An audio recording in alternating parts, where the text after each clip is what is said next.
and Instagram at Dick's House of Sport KNX. Dick's House of Sport, proud partner of Tennessee Athletics.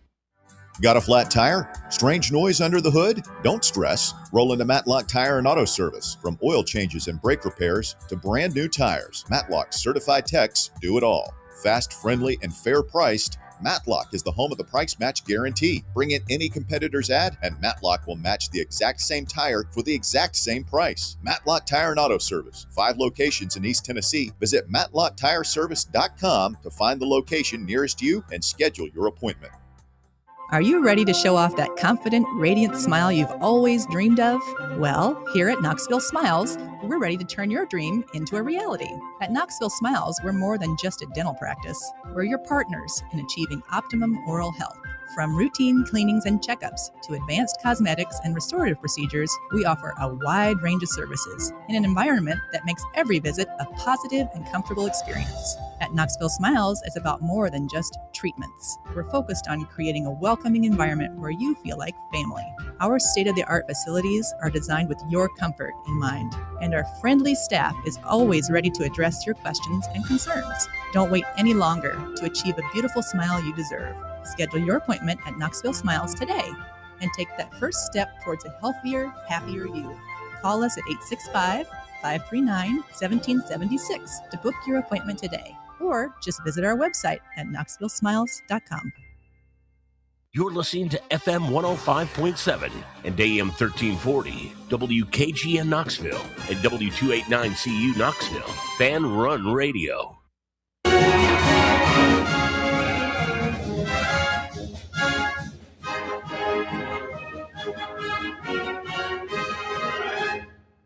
You found TonyBasilio.com, home of the Tony Basilio Show. In just a few minutes, we'll be right with you with another award-winning, action-packed edition of your Tony Basilio Show.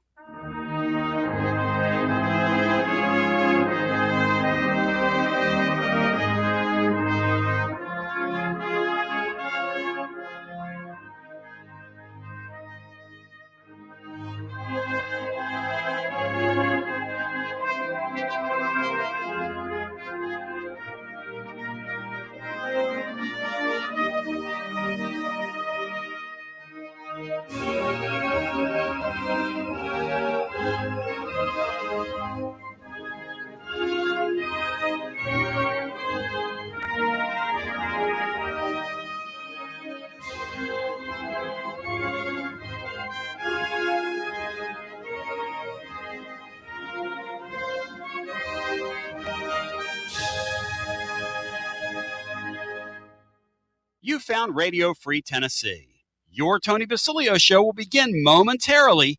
Keep it locked in right here at TonyBasilio.com and on your Tony Basilio app. And hey, do us a favor.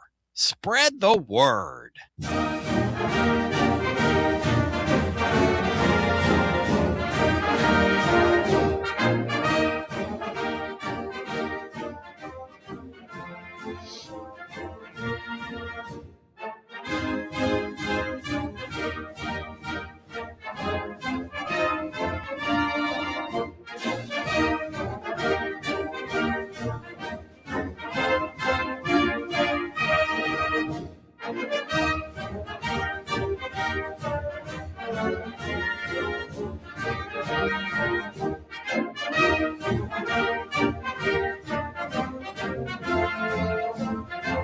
You're listening to FM 105.7 and AM 1340, WKGN Knoxville and W289CU Knoxville, Fan Run Radio. Fire that thing up, focus that thing, and prepare that thing. We'll go to the Weather Center here in a second. Brian Hartman, what's the latest? What are they telling us? You're over there with Todd Howe and that lady that he fights with on the air all the time. What are they telling us, Brian? 4 to 6 inches. Bitter cold. Still winter storm warning. Dino, you ever seen anything like this last 2.5 weeks here? Hey, it's been pretty nasty, Tony. It's been more early February-ish than January for here. So, yeah, pretty nasty. I'm ready for it to be over, I'll tell you that. Huggy Baby today off the top. We have a lot to talk about with Huggy Baby. Bino, we got to ranking. We got to talking with John Adams yesterday about his rankings of the league next year, and SEC's really interesting right now. This is going to be an interesting year, man, in football, and the kind of look ahead to it. Such an interesting deal. Such an interesting deal. Really is such an interesting deal. Yeah, and I think it's going to be ever changing, Tony, because the days of Alabama and Georgia are here and everybody else is kind of here. Those days are over. Yeah, and I don't think anyone is near the altitude that Alabama and Georgia was when they had it rolling. No, in the middle of the league, and we're kind of in the middle, this year. That doesn't offend me to say that. I think that's probably an accurate statement. The middle of the league's kind of just jumbled together. It's sort of like this basketball deal, watching basketball this year. The middle of the league just kind of is the middle of the league, Yeah, it is. So lots of fun. We got lots to talk about. Stephen F. and Pearl back in town tomorrow. Do you think they ought to show like a highlight video for him? We talked about it on the blog yesterday. This is history. This is the second time a Tennessee Vol has brought a team back in. Of course, there was a gentleman during the Ray Mears era who coached at Florida, who later went on and was a legendary tennis coach down in Chattanooga as well. Just an incredible athlete. When he was here, when he played, and he was undefeated in tennis. Imagine being good enough that you're undefeated in tennis, and you're a baseball coach. Imagine that. Imagine. Yeah, Tommy Bartlett. I believe he was Lenore City boy, Tommy. Wow. Got to be one of the great athletes of all time, right? To play here. Tommy Bartlett. To be able to play basketball at that level and then be undefeated in tennis. Ron Whitby, Willie Galt, along with those guys. Yeah, man. What do you think of tomorrow night? I got an idea. Hit it. They could show Draw Maiman highlights.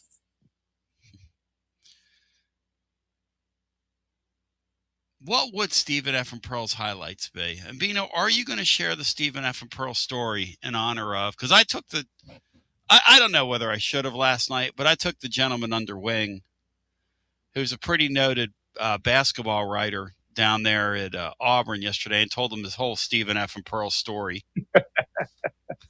And he giggled about it. He said, the funny thing about Stephen Pearl is when you ask him questions, he actually gives you really thoughtful answers. He said he's actually pretty good to deal with.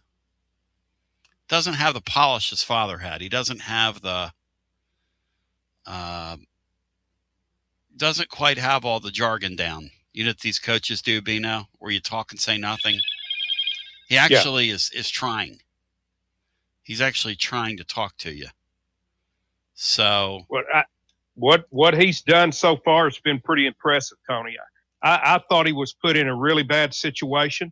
Yep. I mean, obviously it's one that pays really well. But I don't think Bruce did him any favors by automatically elevating him to head coaching position. And I think he's handled that pretty well. He said he also, yesterday, said he also was handed a short stack team, which none of these coaches leave when they have a great team. No.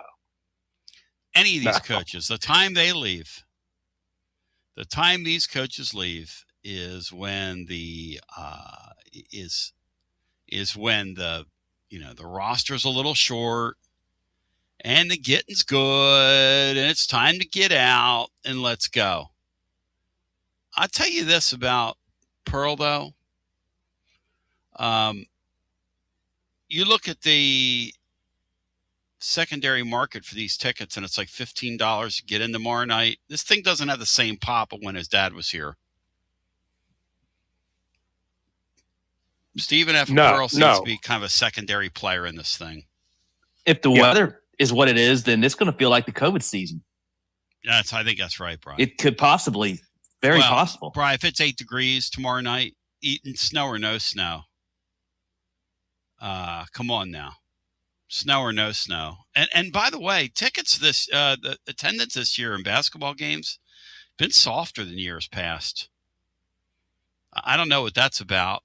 Plus, Dr. Danny announced on Mike Key's show yesterday to those that go to games that they're actually going to make some alterations to their crowd control. Apparently, people that park up above there where the arena is, I guess they call that lot G5, have had just a heck of a time getting out of there at night. Just a heck of a time getting out of there and get pinned in up there.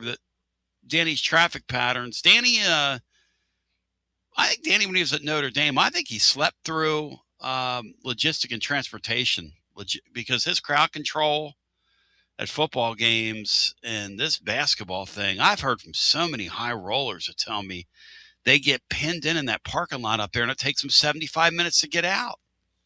And you know what they tell me? This is funny. Literally, like a good 8 to 10 of those folks have said, Basilio, I got no choice but to sit there and listen to your stupid post-game show. And thank goodness you're on, because we're pinned up here in the parking lot. Now, Danny White's going to make it easier, allegedly, for those folks to get in and out. But it's been an interesting time. Bino, are you back believing in this basketball team? Because we embarrassed ourselves on the post game the other night when we literally sat there and made fun of the game rather than celebrating the win, because the game was just so goofy, Beanstar. It really was a goofy win. I mean, I don't apologize for that, but it's really odd, isn't it? Yeah, I am ecstatic that they won 2 games on the road, Tony, that I thought they were not going to win. I thought we were going to be sitting at 2-5. Yep. Going into this Auburn game. And instead, we're there at 4-4. I believe now that this is a over 500 conference basketball team.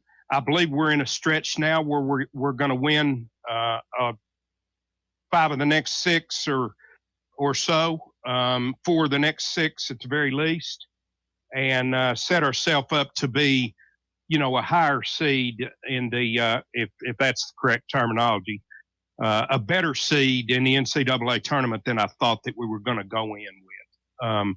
That I believe about this team. I listened to the post game the other night, Tony, and you've forgotten more about hosting than I know, but I know a little bit about it based on all the opportunities that you've given me. And I can see where that happened. I think Laura was correct. I think it was heavy on criticism and light on celebration. It was based ridiculous. on coming off a 2 road win. Yeah, it was ridiculous. But this team, Tony, is, it's like a baseball team with a bad bullpen.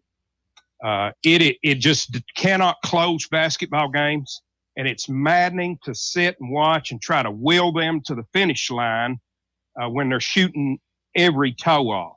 And what you do is it makes you think more about how that's going to affect upcoming games and the future, and you forget to celebrate what just occurred, which was the win. We put ourselves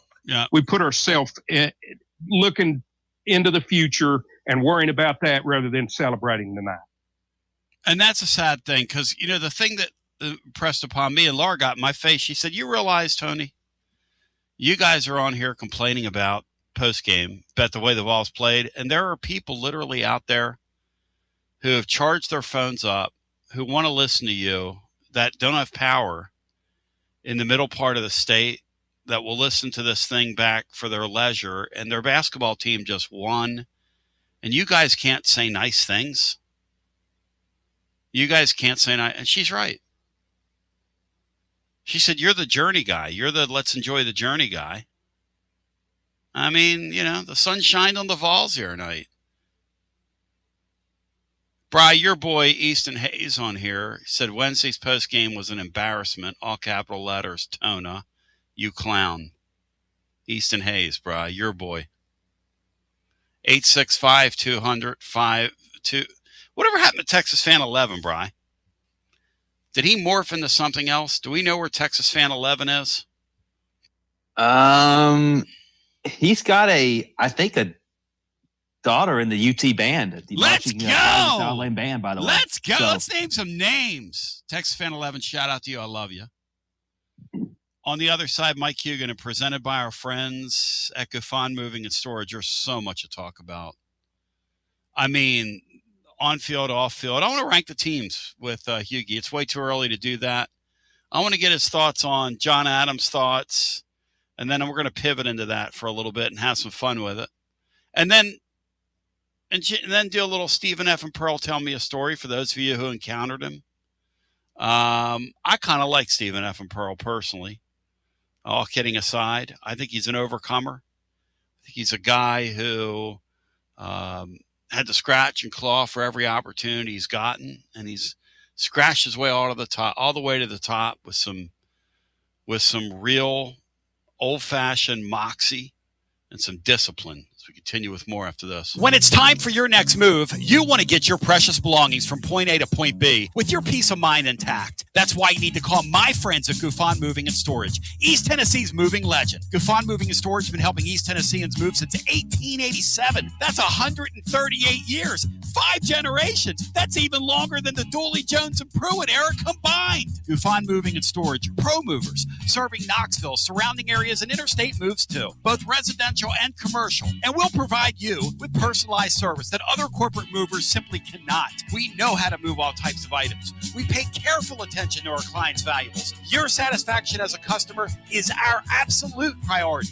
As the oldest continually owned and operated family moving business in the United States, when it's time for your next move, it's Gufon Moving and Storage. And storage, it's secure and vaulted. Our newest offering of commercial storage logistics, we offer receiving, storage, and delivery services for all your business logistic needs. See more at Gufon.com. That's Gufon.com. Or check out the link at tclub.team. When it's time for your next move, East Tennessee's moving legend, Gufon Moving and Storage.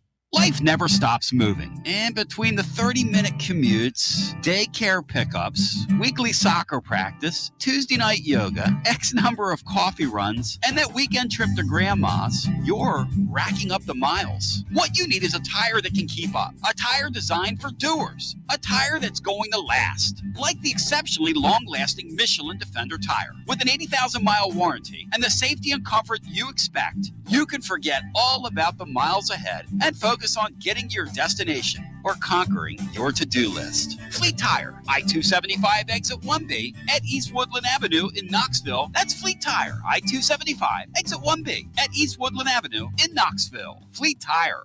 Inward Half is committed to the game and the memorable moments that happen in between. From the tee box to the tailgate, from the green to the big game. For the first birdie with Dad, the first big win with Mom. Friday night lights, Saturday superstitions, Sunday traditions. Fall into the comfort and unparalleled performance of Inward Half. This fall, enjoy the walk-in. Are you tired of hiding your smile because of crooked teeth? At Knoxville Smiles, we've got the perfect solution. Invisalign. No metal, no wires. Just clear, comfortable aligners that straighten your teeth without anyone noticing. Eat what you want, smile with confidence, and see results in as little as 6 months. Call us today for more information about Invisalign, 865-539-1776. Or just visit us online at knoxvillesmiles.com. Smile brighter with Knoxville Smiles. Out-of-town law firms have been swarming into East Tennessee lately. From Memphis, Chattanooga, and Birmingham, they've stormed into the area. Wouldn't you rather do business with a local firm? You know, a true neighbor. Marcos Garza and the pros at the Garza Law Firm are just that. There are neighbors and friends that support local causes year-round. The Garza Law Firm works to serve you professionally on criminal matters, injuries and accident matters, and Social Security and disability filings. The Garza Law Firm is here for you at garzalaw.com. The Garza Law Firm. Let us help. Cold weather is here. Is your heating system ready and running efficiently? Don't wait to find out. A simple tune-up now can help prevent costly breakdowns when you need your heat the most. Right now, Pipe Wrench is offering a $79 heating system tune-up to keep your home warm, safe, and worry-free all winter long. Our certified technicians inspect, clean, and fine-tune every part of your heating system for maximum efficiency and comfort, helping you avoid surprise breakdowns and high energy bills. And with Pipe Wrench Home Service's same-day service guarantee, you won't be left out in the cold waiting for help. Your comfort isn't just our job, it's our promise. Schedule your $79 heating system tune-up today at PipeWrench.com before winter decides to test your heater. Pipe Wrench Home Services, trusted in Knoxville, Maryville, Oak Ridge, and neighboring communities for over 20 years. And as always, same-day service guaranteed or the visit is free. For standard systems only, visit PipeWrench.com for details. TB here with Alan of WeShipFloors.com. Tell them about it, Alan. Hey, I'm Alan from WeShipFloors.com. Our competition's prices, well, they're going up.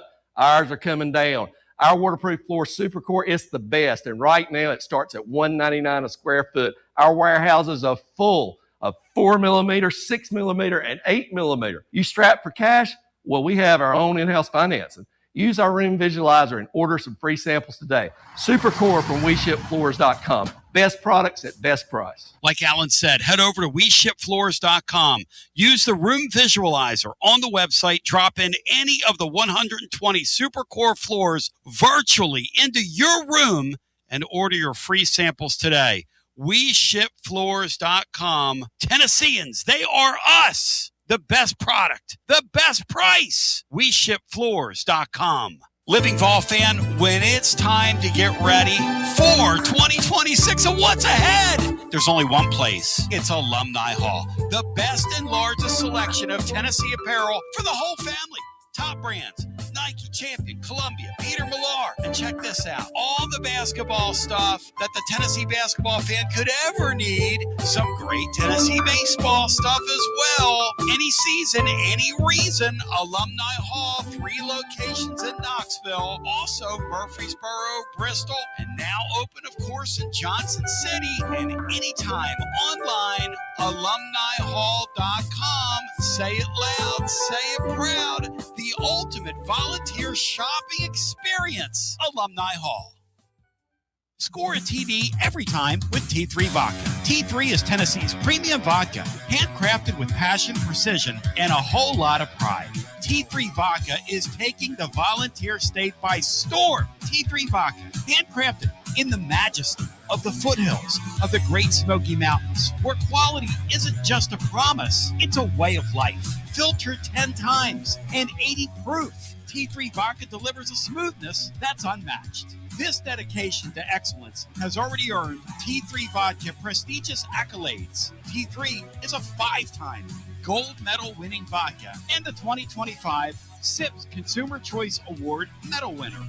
Whether you're sipping it neat or on the rocks or mixing up your favorite cocktail, T3 Vodka is your choice for a premium, award-winning experience. Score a T3 TD and ask for T3 Vodka by name at restaurants and wine and liquor stores today. Drink it neat, drink it right, drink T3 Vodka and score a touchdown every time. T3, Tennessee's premium vodka. Please drink responsibly. Bradley's and your Tony Basilio show are a Knoxville tradition. And these days, just like Tony B's show is taken off like a rocket ship, so have my friends at Bradley's. Sure, they still have all the delicious chocolate you're used to, like the chocolate-covered popcorn and the assortment boxes. They're now called Bradley's Gift and Home, and they have so much more than chocolate. Bradley's Gift and Home has all kinds of amazing curated gifts, jewelry, candles, and other for her gift items that will keep you from having to go anywhere else. Guys, trust me, as Basilio would say, Bradley's Gift and Home have taken it to the next level. And remember, Bradley's will have freshly dipped chocolate-covered strawberries in milk and white chocolate at both of their locations, 141 North Peters Road and 138 Biddle Farms Boulevard in Farragut next to Tupelo Honey. Strawberries available February 13th and 14th. See you at Bradley's Bradley's Gift and Home. See our website, shopbradleys.com. I see what you did there. I see what you did, Bradley. Old habits die hard. Oh, I see what you did there. As we welcome you back. So yesterday on the program, Brian Matthews cut an absolute promo on the commissioner of the SEC, and it's a weird. This is an odd thing when you look at the SEC in football next year. By the way, Stephen F. in Pearland tomorrow. I don't know. I guess it's a big deal. It doesn't feel like a big deal, even though he's a former Vol great. Bino, can we both agree on that? Former Vol great. He's a former Vol, Tony. Okay. Well, do you rank him in your top, say, 100 players of all time? No, Tony, I do not.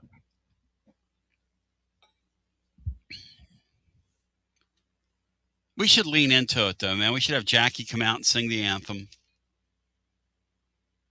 I remember when didn't she have some comments, Brian, about when Bruce first came back about how we didn't curtsy enough to him and didn't do anything for him, and she didn't like her seats in the arena. Well, she didn't like some of the things that was being said, I think, to her and others sitting with her, wherever she was sitting. By the way, Navy wife Allison, I hope Husker Chad takes care of you on Valentine's Day, because she has great taste. She said, "Hey, T, keep that beautiful, shiny, bald head of yours warm today. It's going to be cold outside."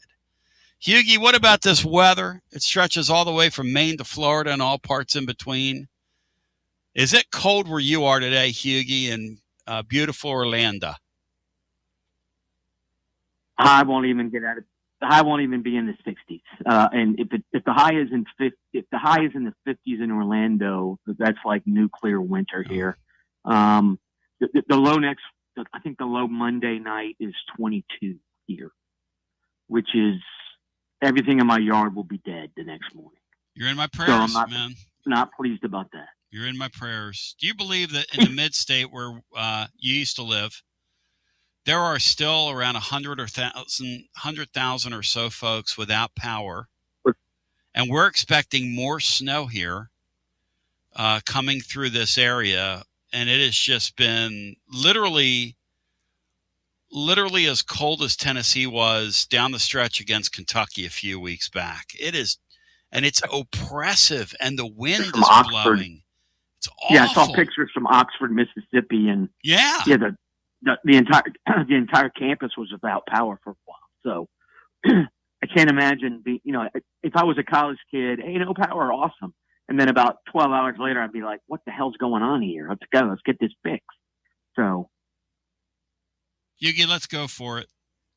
Yesterday, and Bino, I want you to sit on the edge of your seat here, Bino. And Bri, yesterday, we did a little bit of this on the program yesterday with John Adams, but now we're kind of assessing what's what. The portal is, it's closed. I mean, it's not closed. You can pull people out once we get past this semester. There's still a bunch of people in it.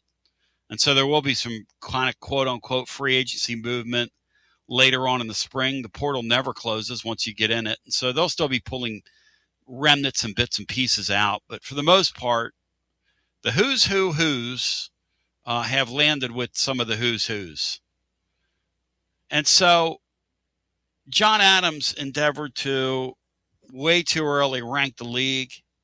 Hughie, can you do this right now? Can you do this right now and credibly try to say what each team has for next season, or is it way too hard to do this? Year, when they had the spring portal the last couple of years. So I think, yes. You look at the roster, that's yes, players could still graduate and transfer and all that kind of stuff, but I would say that rosters are 98% set. So we know what's what. By the way, Hughie Bear, presented by our friends at Gufan Moving and Storage. Bow thy head when you say thy name, because they've been at it since 1887. They have been helping East Tennesseans move here, there, to and fro 139 years, 5 generations, from Tom to Taylor. Shout them all out, shout it out loud. little kiss for you on a Friday. And Hughie, were you a Kiss fan as a kid? Did you have Love Gun? No. Did you ever have any Kiss cards? No. Were you a Space Ace Frehley fan? No.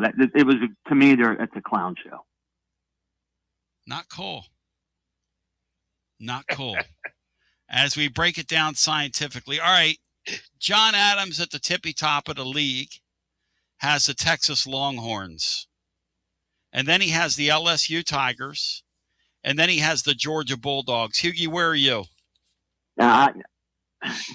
Texas should be the preseason pick, I think. The offensive line has to be better. It was garbage last year. They spent money in the portal to get a running back.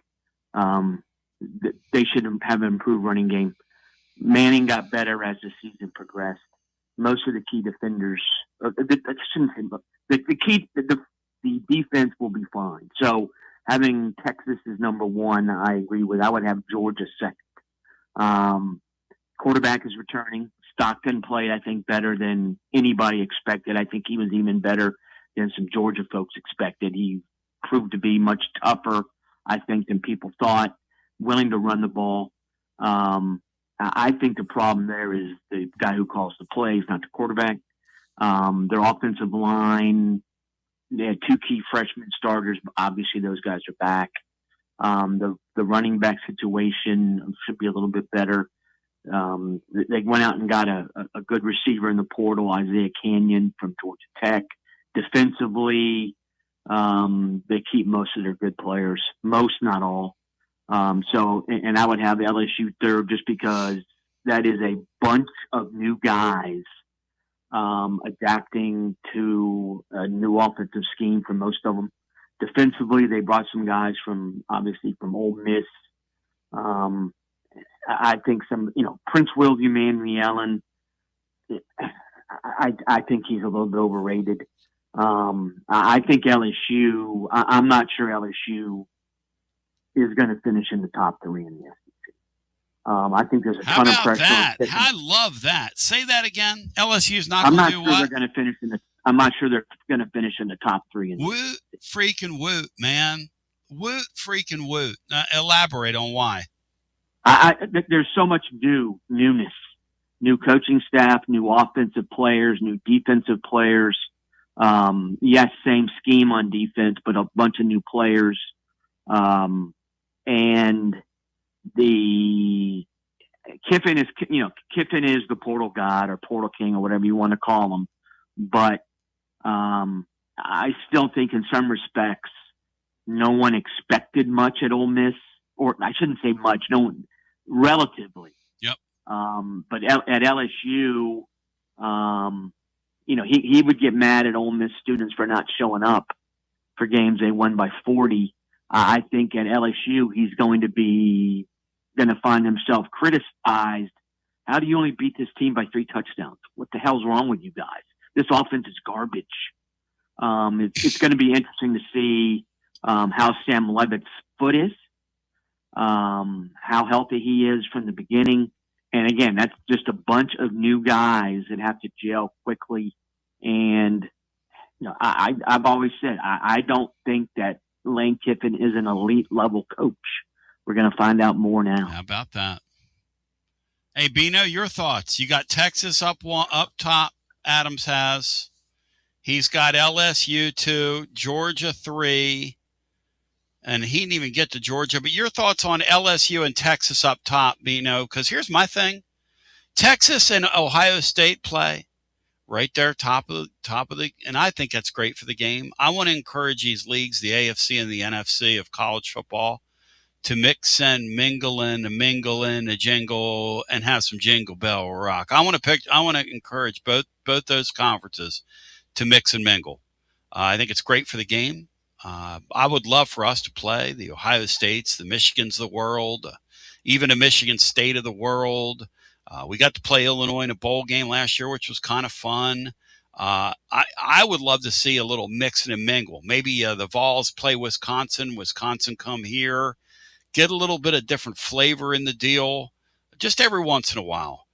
But Bino, Texas, you get the feeling it's either going to go really well for them or not so well. What do you think, bro? Tony, like Mike, I believe that you probably have to project Texas as the winner of the league based on what they're bringing back and based on Arch Manning's progression as last season went along. But based on their recent track history, I would take the field against them. I think you have to pick them. I don't think they're going to win the SEC based on what we've seen recently. And I would put Georgia in front of LSU. I understand John's thinking now. John absolutely is in love with the portal now. Yep. And I think the portal is much more important and has to be used more than we're using it probably. But a place like LSU, where you've got your choice of high school football players and very few people come in there and take them away from you, I think they've gone too heavy portal. And I think Georgia finishes in front of them because of that. By the way, Georgia, let's talk about that, Hughie. They sat it out this year. They sat out the portal. You mentioned this before. They basically added a few pieces here or there, but they didn't do what they did the previous offseason. They feel like they've got enough team to qualify for the playoffs, maybe win the league. What do you think? Oh, well coached. So I think that Mike Bobo, he's not an elite offensive coordinator. They went to the portal for holes to fill rather than wholesale changes. They may only have 3 guys out of the portal who start for them this year. The transfer from Clemson, Khalil Barnes at safety. I think Isaiah Canyon is definitely going to start. Maybe Amaris Williams, the edge from Auburn, though I don't know about that. They got a cornerback from Southern Cal, Brandon Conley, who could start. But for the most part, they brought in guys to be the number 2 guy at that position, just to add some depth.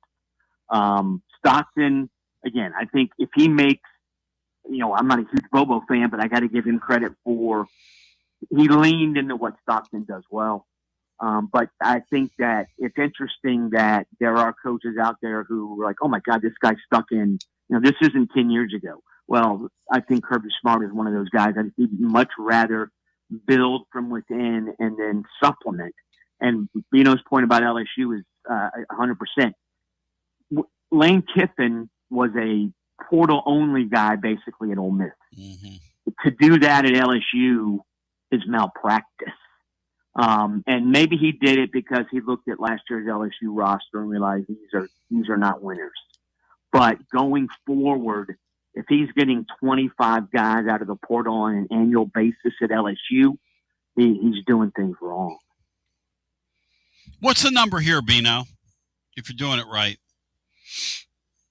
How many guys are getting out of the portal at a place like this? Because we don't have LSU's advantage. We don't have Texas's advantage. We don't have Georgia's advantage. I think we have to increase the percentage of players that we take out of the portal, Tony.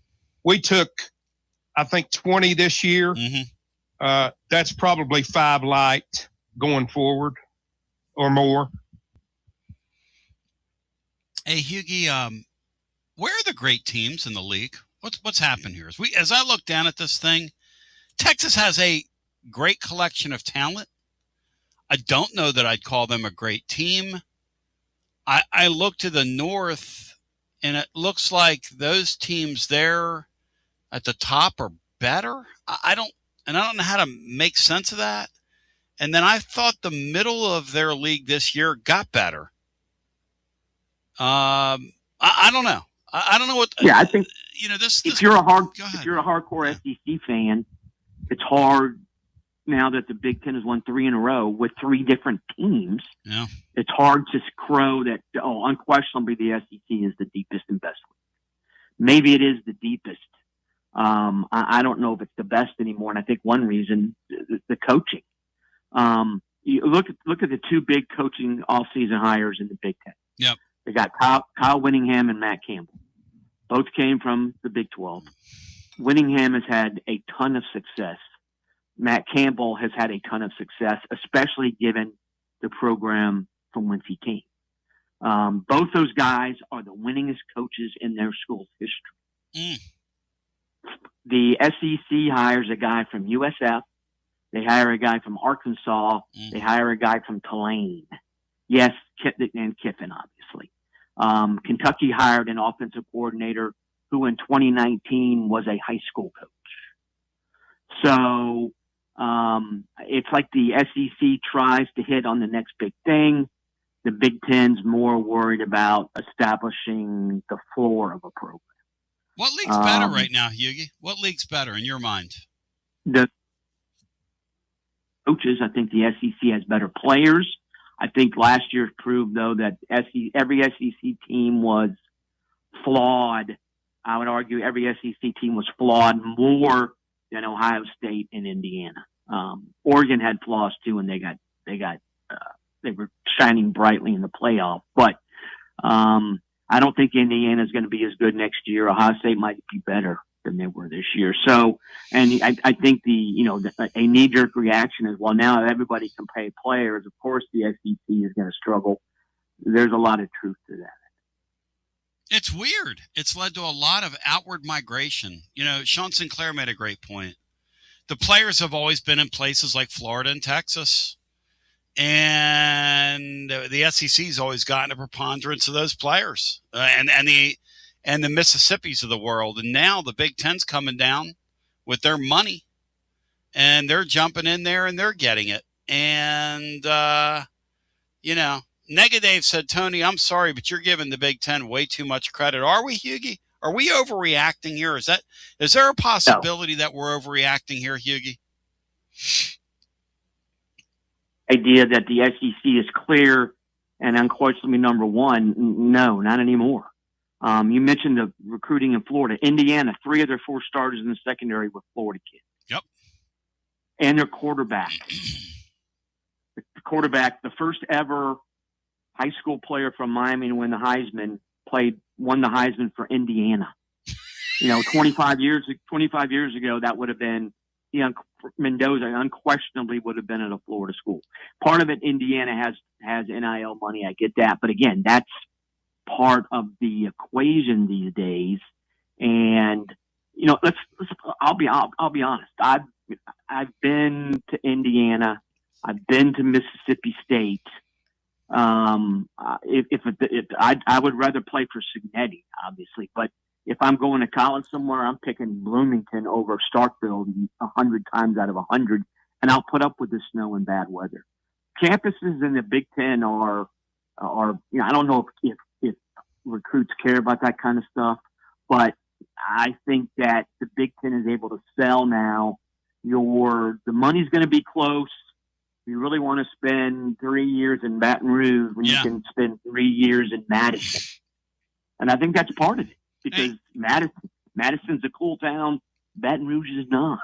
Hey, Sam in Nashville makes a really good point when you talk about the coaches. And Bino, you don't really think about this, but how did Michigan, with that mess they had, that kind of embarrassing hire they made with this Sharon Moore guy, is totally embarrassing. Everybody knew he wasn't going to work out. They couldn't even money him enough to make him work out. And they have this embarrassing thing happen at their school. And Kyle Winningham has been around 20 years. Any top program could have gone after the guy and paid him. And the Big Ten had him fall in their lap when he was, he had his run basically at Utah. And it looked like people thought he was going to retire when he stepped away from there, and he wasn't going to. He never said that. He just said, I'm done here. I'm just done.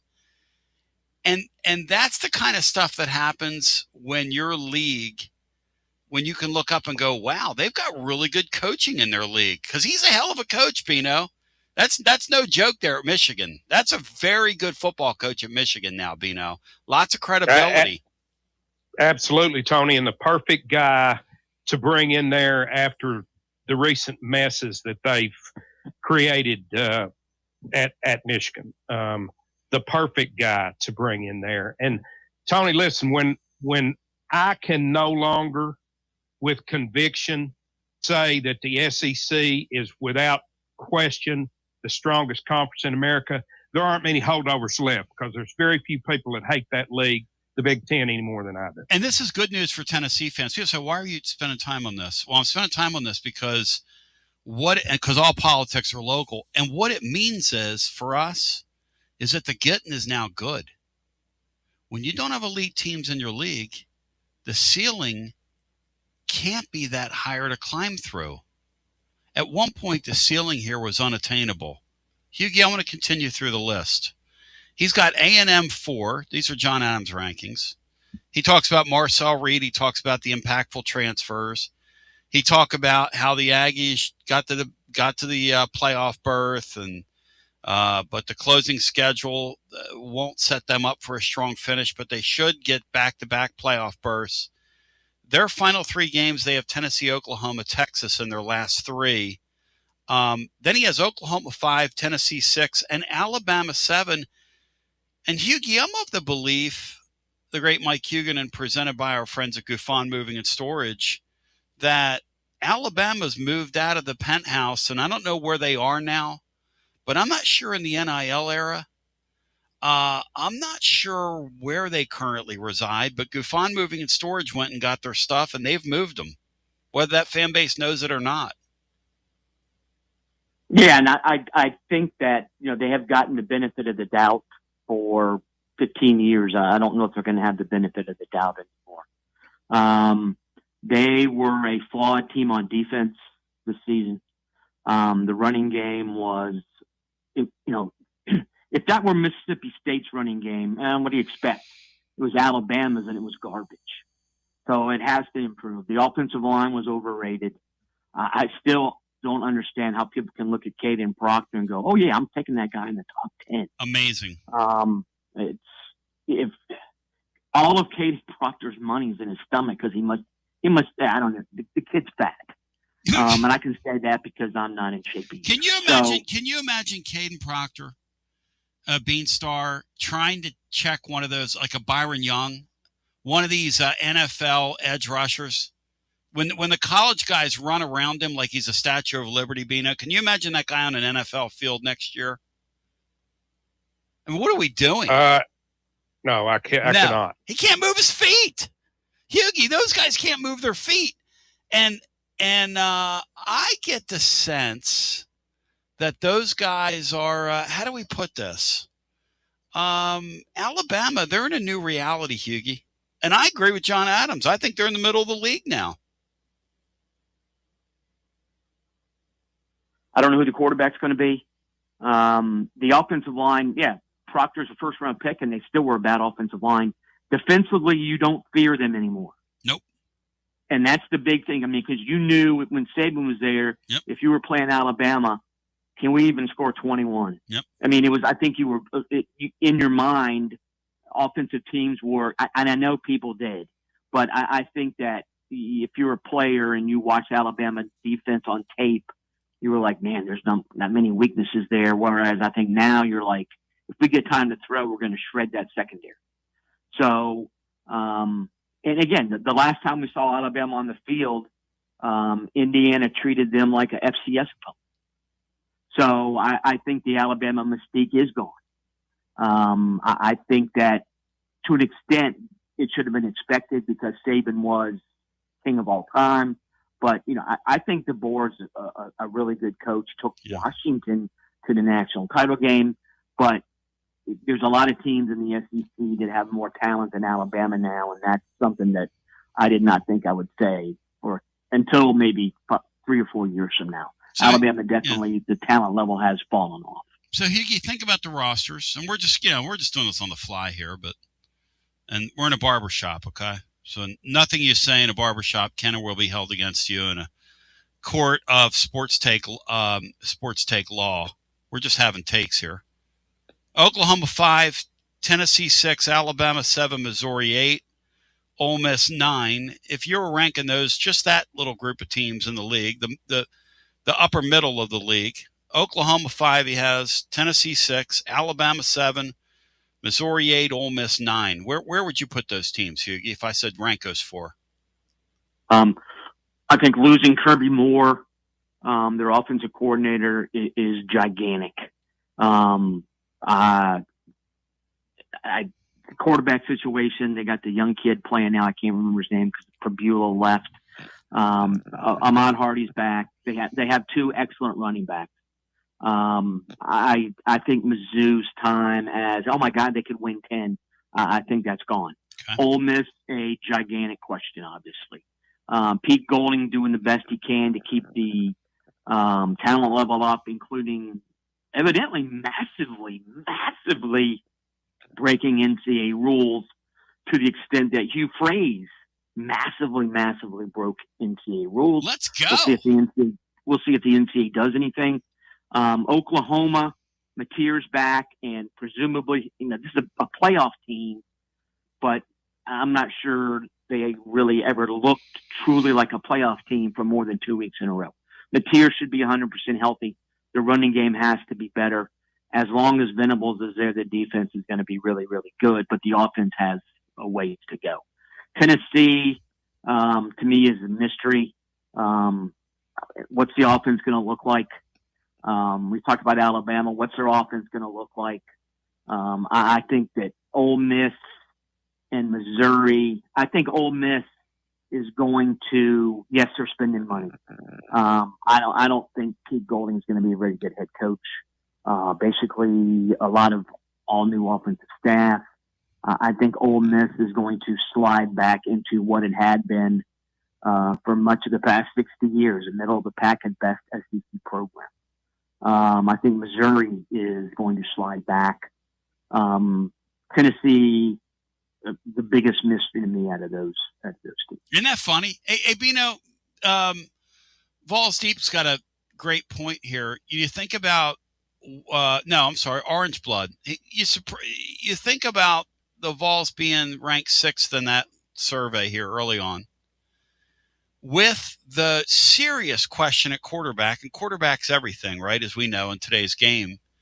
Doesn't that just go to illustrate how oddly, I don't want to say soft, but how odd life is in the SEC right now, Bino? Where are the Floridas of the world? Where are the Auburns of the world picking up the slack there? Where are the South Carolinas of the world picking up the slack there in the middle of the league? That you would plug a Tennessee team in there with a 6th and say, hey, if you get a break, and I know that schedule is extremely hard, and it is extremely hard. And I don't expect the Vols to contend for a playoff shot, but the league, somebody's got to slide into that 4th slot. The league is weird, guys. Beanstar, isn't that the truth? The league is just strange. Yeah, it is, Tony. And John's not a homer. John's never been a homer. No. John writes in this area. So what allows it to happen is in the middle of that league, wherever you are in this region, you could rank those teams basically anywhere you wanted to rank them. And there wouldn't be a whole lot of argument out there. I'm not sure how you can rank Tennessee that highly without knowing exactly who the quarterback's going to be. Here's what he says. I'm not sure who the Vols quarterbacks will be, or Vol quarterback will be, but Josh Heupel's averaged 9 victories per year through 5 seasons with 4 different quarterbacks. That's true. And a guy wins. I don't know how he wins, because it's not the prettiest football in the world to watch. It's sort of like our basketball team. It's sort of maddening. But the guy wins games and continues to win games. And Hughie, this league is really strange, man. Seeing Alabama down like they are, it's just so odd. And I don't know that they get back up. I don't know that Alabama, I don't know they have the money to do it. Kind of reminds me of Clemson. Dabo's sitting up there and bitching, moaning, and crying the other day. In the old days, you think Dabo and what they were doing at Clemson was above board in the old days? Now, come on now. I don't think they were an egregious cheating team, but I was of the opinion, and I've said it on your show, every single team in FBS cheated. Thank you. Now the question was, did they break a gray area rule? Yeah. Everybody does that. But the blatant cheating like Hugh Freeze did, there was only a handful of those. I love Hugh Freeze. Clemson did not run a 100% clean program. Nobody ran a 100% clean. Yeah. Hugh Freeze went to Auburn and really disappointed me because I don't even know what that was, the Hugh Freeze era at Auburn. It was... if he could take Ole Miss money and find first-rounders, he could take Yellowwood money and find first-rounders. Yeah, and he didn't. He did not. I think part of it, though, is that everybody else was paying what he was paying now. So that sort of dulled some of the edges of his advantages. But, yeah, the quarterback situation in the SEC next season, the three teams at the top of John Adams' list all have established quarterbacks. Now, the established quarterback at LSU established himself elsewhere, but still he's established. Yep. Oklahoma has a starting quarterback back. Texas A&M has a starting quarterback returning. Yep. I'm not sure anybody else in the SEC does. Oh, South Carolina does. Lenore Sellers. And they're bad. They're bad. That's the funny thing, too, about the league, too, is my narrative has always been, when I talk to my Big Ten friends in Pennsylvania, hey, man, the bottom of our league would kill the bottom of your league. When I look at the likes of Arkansas and Mississippi State, who can't get out of their own way, and Vanderbilt, life after Diego Pavia is not going to be very kind to them. No offense to the Vandy fan listening to us, and there is a Vandy fan listening to us. The likes of South Carolina and Shane Beamer and that thing, that stunt he pulled last year at halftime of the A&M game, which is one of the greatest things I've ever seen. Hughie, it just doesn't feel like our league. I don't know. It doesn't feel like it's gaining traction in this era. Again, I'm back to this. It's just a strange thing to say out loud. I think South Carolina's spending money. Florida's spending money. Yeah. Arkansas is spending money. Auburn is spending money, but so is everybody else. And I think sometimes if everything is equal and that team has a better coach, well, the team with a better coach is going to be more successful. And again, I think you can look at the SEC teams. How good is Jeff Lebby? How good is Shane Beamer? How good is Ryan Silverfield going to be? How good is Alex Golish going to be? There's a ton of, how good is John Sumrall going to be? There's a ton of questions about SEC coaches, and I think there are fewer questions about Big Ten coaches. Now, I'm not saying PJ Fleck is an awesome coach, but the dude gets to bowl games at Minnesota, so there's something to be said for him. Kirk Ferentz, still thinks it's the 1970s with his offense, but he gets to bowl games and wins 8 or 9 games on an annual basis. I'm not sure about what Michigan State's doing. I think Barry Odom is a good coach at a school that does not care one iota about football, which ironically, though, you could have said about Indiana 5 years ago, and look at Indiana now. Luke Fickell, I still think he's a good coach, but he made hugely bad mistakes at Wisconsin. I just think the Big Ten has better coaches top to bottom. Yeah, I want you to think about Mike, this. was the quarterback play clearly better in the Big Ten last year than the SEC as well? Think about this. Julian Sayin was a first-year starter. I'm not sure any SEC quarterback played as well as he did, and he wasn't even the best quarterback in his league. Mendoza wins the Heisman. Going to go early in the draft. Dante Moore, had he come out, would have gone early in the draft. Awful player. Michigan had a freshman who was uneven. I think the biggest disappointment, Illinois had a quarterback who played well. Penn State's quarterback play was way below expectations. That's why they fired the guy, Mr. Franklin. I think quarterback play in the Big Ten as a whole was better than it was. It's just weird. And yes, there were some bad quarterbacks in the Big Ten, but there was some bad quarterback play in the SEC as well. Hughie, for next week, here's your assignment. Are you ready? I want to rank the SEC basketball teams. I want to tier them, top tier, middle tier, bottom tier, sort of like we just did, and talk about that next week because we're having an interesting year in the SEC and hoops. Stephen F. and Pearl brings Auburn in town tomorrow night. It's going to be about 8 degrees. And we would have gotten, what's the weather forecast, Bryce? Somewhere between 4 and 6 inches of snow in these parts. I mean, it has been just awful here. Render. Awful. I mean, rancid weather, in your words. As a great Mike Hugan joining, so be thinking about that for next week, because now the hoop season really takes on on its vision here as we get into the month of February, the month of love.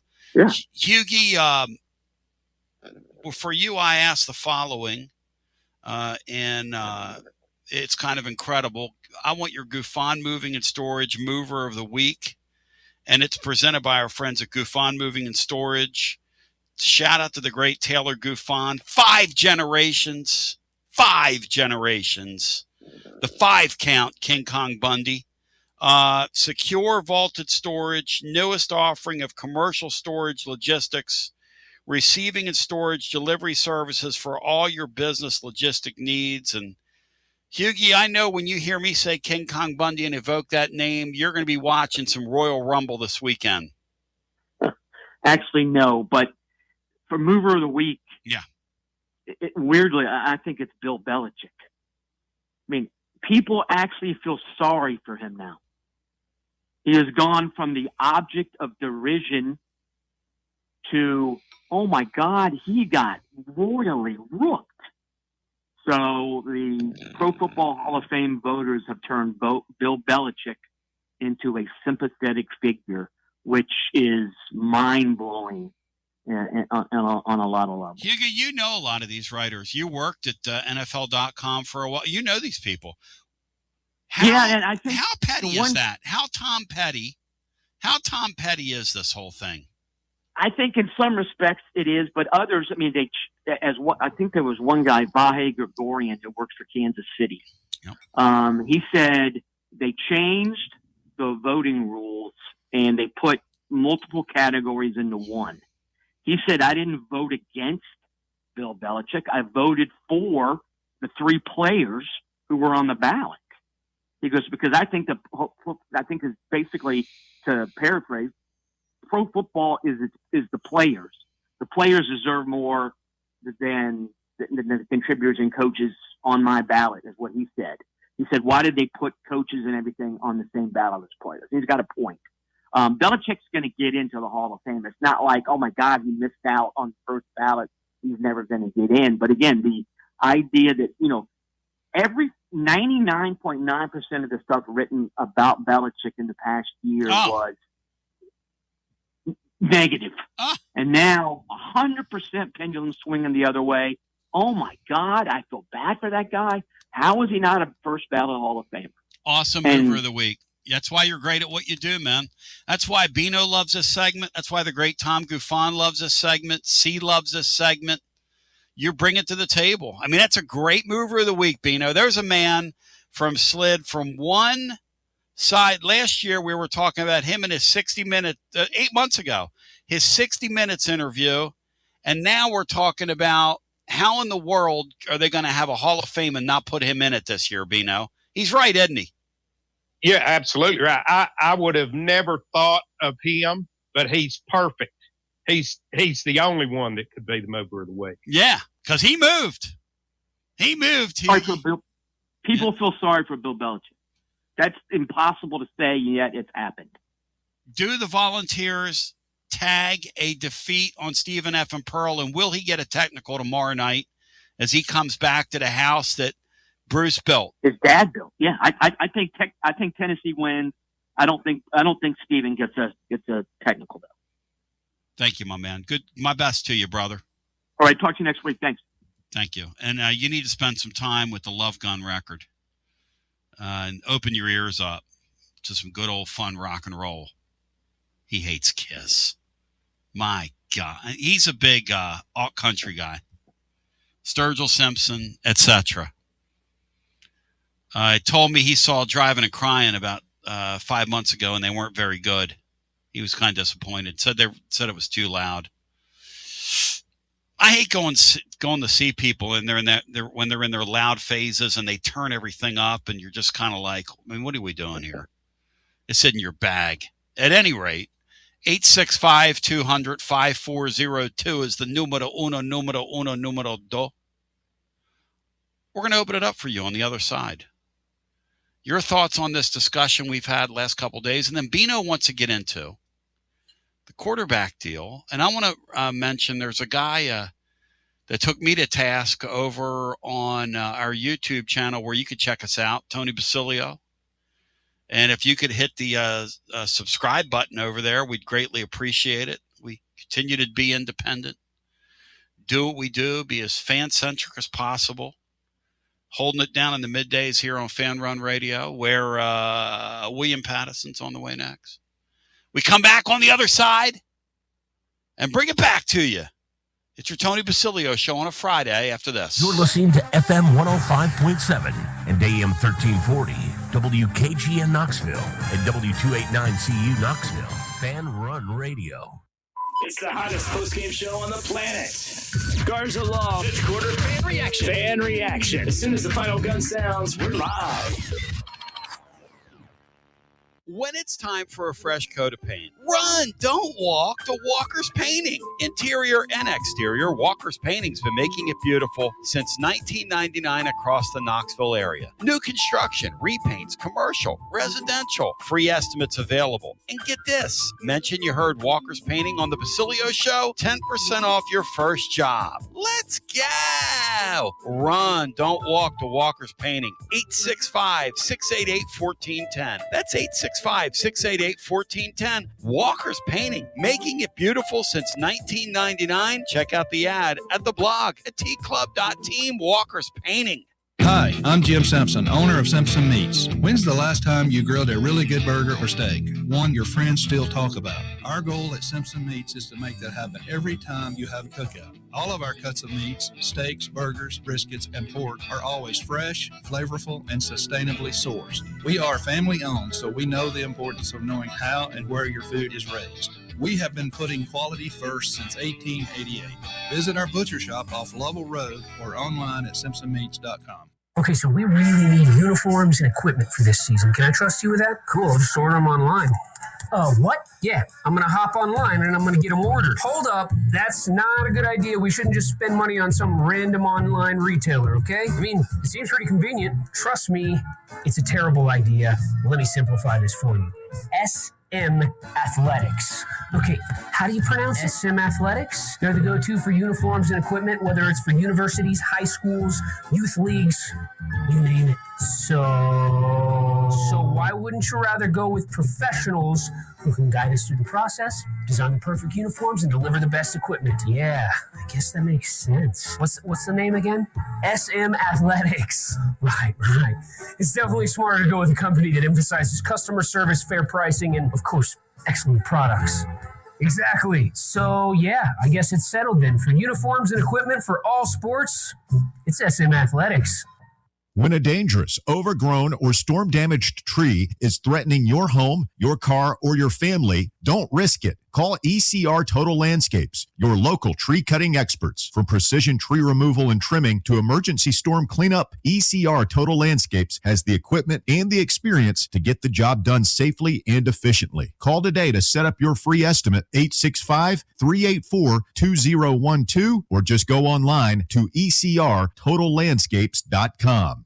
Josh Collins at Collins Insurance Agency. At Collins Insurance, we strive to ensure our customers receive better coverage along with bigger savings. Our community is important to us. We want to provide exceptional service to our customers. Anybody can provide great rates, great coverage, but can you also get great service? And hey, don't just take my word for it. What's up, everybody? Zakai Ziegler here. My family turns to Collins Insurance Agency for the best service, coverage, and price. So don't just go online and get some random insurance. Experience the Collins Insurance difference. Like he said, experience the Collins Insurance difference. CollinsInsuranceTN.com. CollinsInsuranceTN.com. And hey, their Mama ZZ approved. CollinsInsuranceTN.com. Thank you to Josh Collins and ZZ. One more thing, Tony. Go Vols! Newsflash, Basilio listeners, the spring real estate market just moved up. Yes, it's chilly outside and you're still in your puffy coat, but if you need to sell your East Tennessee property, you could be the hottest house on the block. Hi there. Jennifer Morris here with Keller Williams Realty. February is the sweetheart month of real estate, and savvy sellers know exactly what that means. Get ahead of the game and give me a call at 865-694-5904 or reach out at nextmovesmokymountains.com. That's nextmovesmokymountains.com, and go Vols! Yeehaw! I've been hooting and hollering ever since I started betting with the VIP Play app. VIP Play has more than 200 leagues, every bet type you can imagine, live betting and live hosts, all with 24/7 support from real live people when you need them. Start betting better with the VIP Play app today. Don't be a better, be a better with VIP Play today. VIP Play coming soon. Gambling problem? Call 1-800-889-9789. Must be 21 plus and located in Tennessee to bet. Basilio here, and my friends at Carnes Motor Company started with a dream over a quarter century ago. I met Rob and Brian back when I still had hair, and they were working at a huge dealership in West Knoxville. But they told me back then they wanted to sell cars on their terms, and I wanted to do radio on my terms. Their terms, just like my terms, are ultimately your terms. In both cases, you're the winner. A Car Guru's national award winner with a 5-star rating on all sites, just like our Vols. Everything about buying a car from Carnes Motor Company is no hassle. They specialize in high-quality pre-owned vehicles between the $5,000 to $25,000 range. And if you need to sell a car, they'll either buy your car or they'll help you sell it. Carnes Motor Company also has a top-notch service department. Therefore, every vehicle is rigorously inspected and serviced prior to delivery. So you're guaranteed to get a quality pre-owned vehicle every time. If you need a place for service, they've got you covered. Come be a part of the Carnes Motor Company family and tell them you heard about it from me. Online at carnesmotor.com, Oak Ridge Highway, 1 mile past the Carnes light. Carnes Motor Company. T to the B back with you, 865-200-5402. Now, one thing understand about me is, like the other night, there's a guy that called in on the post-game show to dunk on me. And I let him dunk on me. A lot of people would have cut him off. And I've got a 10-second delay in here. I could eradicate you, if I don't want to hear you. But I'm not worried about that, I want to go back here and find this for you. I should have been doing this during the break. But I was playing music during the break. I'm in here like, I don't know, a little feverish. I don't know what I'm feeling like. I feel like I'm trying to catch one of these winter things. I'm trying to fight through it today. One of the guys said, "Boy, you're low T today. I'm gonna call you low T," earlier in the chat, and I was like, "Man, I'm in here kind of fighting for my right to party. I'm doing my best. Let's put it that way. Yeah, I'm not my general ebullient jumping through your microphone self. I'm saving myself here." David Ackworth says the following, who I love.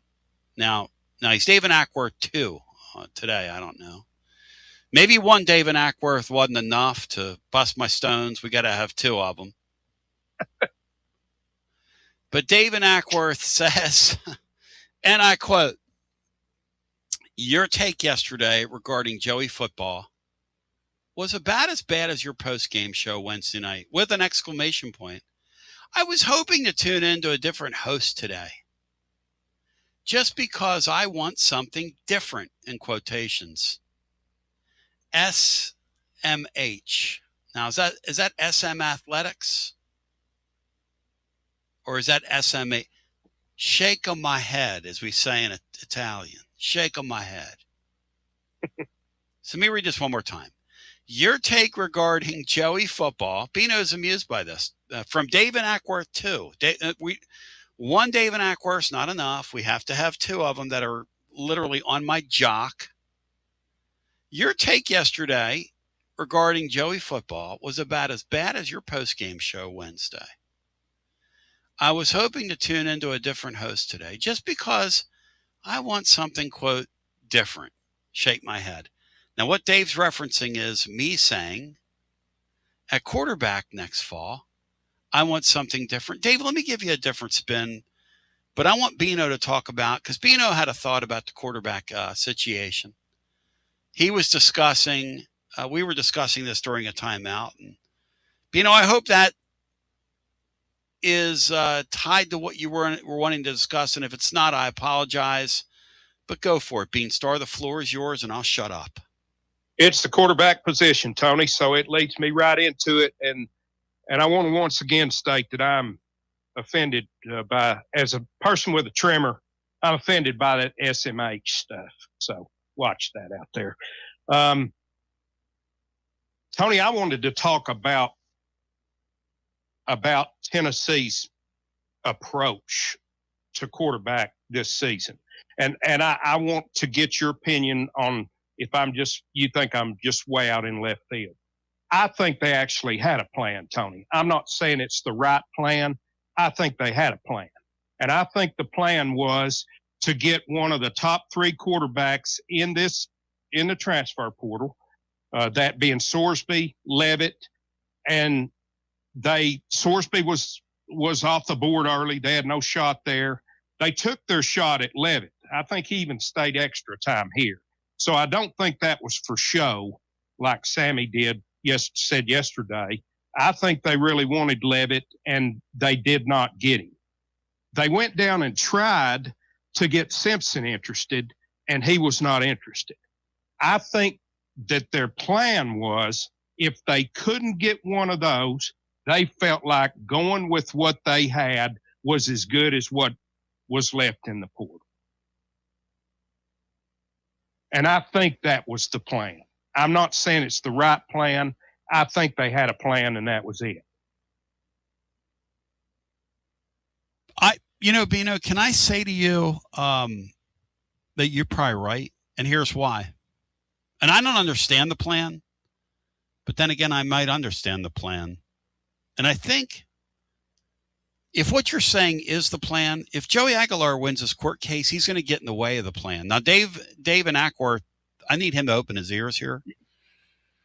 Because the reason I'm saying I want to see something different is if how do I say this without saying it to say it?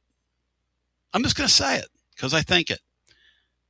If that, in fact, is the plan and Joey Aguilar wins his court case, he's going to get in the way of the plan. Tennessee needs to win in 2027. This year's a tread water year, maybe. Okay. Now, I want you to really think about this. Because I'm the person that's going to say this, because that's why people tune this show in, because I'm going to say it. And I'm going to say it. I'm going to say it to you. Don't you have to grow one of those kids this year? If Joey Aguilar wins his court case, he's back playing again in the fall. What's that do for you in 2027, which is your moving year? And I want Dave and Ackworth to think about that. That's why I wanted to see something different. John Adams goes, you want to see something different? I didn't articulate it properly yesterday. But, yeah, I want to see something different. I want to see something different. I want to see one of those kids play, and let's see something different. Because I know what this guy's ceiling is. With Joey Aguilar, are you going to the playoffs this year? Let me be honest with you. Bino, against that schedule with Joey Aguilar, are we going to the playoffs? I'm Tony, I don't think you've got any better percentage of going to the playoffs with one of the young guys against that schedule than you do with Joey. I think that the other piece that I left out was if Joey won his court case, fine and dandy. Yeah. He's back in the competition. He's probably the guy. But I want something. I want something different. I want to grow one of those kids. Is that a fair thing? I don't think there's anything wrong with that. I think that's just a personal preference. Yeah, Dave hates it. There's nothing wrong with that. People hate that. Yeah. How can you say that? Well, I just said it. Doesn't make any sense. It makes a lot of sense. Think about it. Joey Aguilar was a placeholder last year. He would be a placeholder this year. Why hold a place? If Sam in Nashville's right and some of the other folks are like what Bino's saying is proper, then let's do it. Then let's do this thing. If that was the plan all along, then let's execute the plan. If what Bino's saying is true, and I don't know that it's what it looks like what they did. We're going to swing at the top and have no other plan elsewhere. So we're going to add a camp arm. And we're going to add a camp for arm. nothing. For nothing, which is what they did. Okay. Then why would I want this guy to win his court case? He's going to get in the way of me developing my quarterback. Because if he wins his court case, guess what? You got to play him. We know what this head coach is going to do. Bino, if he wins his court case, what's this head coach going to do? He's already shown us what he's going to do. Yeah, he's going to be your starter. He's going to kick it back. He's going to kick it back another year. And that's not the worst thing in the world either. Kicking it back another year? Joey Aguilar being the starter. I don't think that's the worst thing in the world that could happen, or even close. It's not good for 2027, Brian. If you're trying to... You let Faison develop under Aguilar for a year, and then hopefully you throw him out there in 2027. Here's a great question for you, Brian. How do you develop when you're not playing? He'll play in some games. Don't you develop? When? You saw this head coach. When? Bino, am I right or wrong here? When do you develop, Bino? You're right about the development, Tony, but I'm with Brian. I don't think it's a terrible thing if Joey wins his case and he's our quarterback next year. I didn't say it was a terrible thing. I said it would be detrimental to the quote unquote plan. And it may be. It may be detrimental to development of those two guys. That's all. Sure. Yeah, that's all. Yeah. I'm not trying to be funny saying this. I didn't articulate it properly because I made it sound like it was about taste yesterday. But Tim Oliver, Joey will get a spring practice and be better. I don't know. Better, I don't know. I think Joey Aguilar is what Joey Aguilar is. Which is he's an okay quarterback who will put up some great numbers against certain teams and get you beat in certain games. Because there's a ceiling on him. Is Joey going to be physically ready for the spring? I don't know. After the surgery? I'll tell you this. That was pretty freaking heroic that he played with what was going on with his arm, with what they were describing behind the scenes. I will say that. Look, I don't dislike the guy.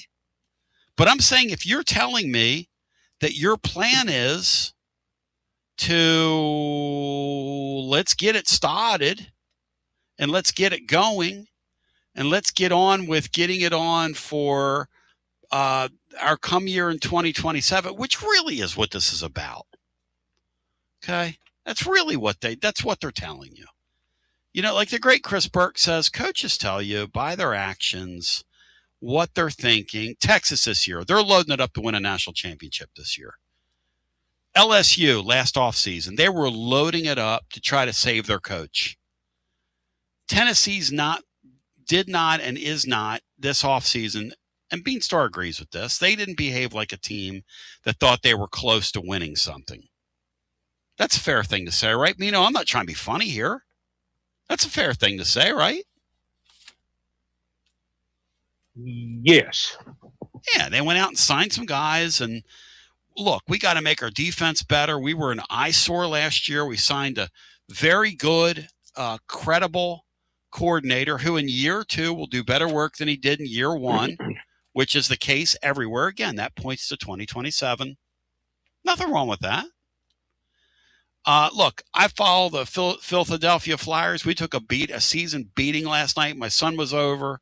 He says, Dad, why aren't you focused on the game? I said, Anthony, I can't stands anymore. I've stands enough of this. I can't, we're getting our doors kicked in again. He goes, well, yeah, you're over there playing on your phone. I'm like, Anthony, we're taking a season beating here, man. What do you want me locked in for another season beating? I understand the plan here. This ain't the year. I get it.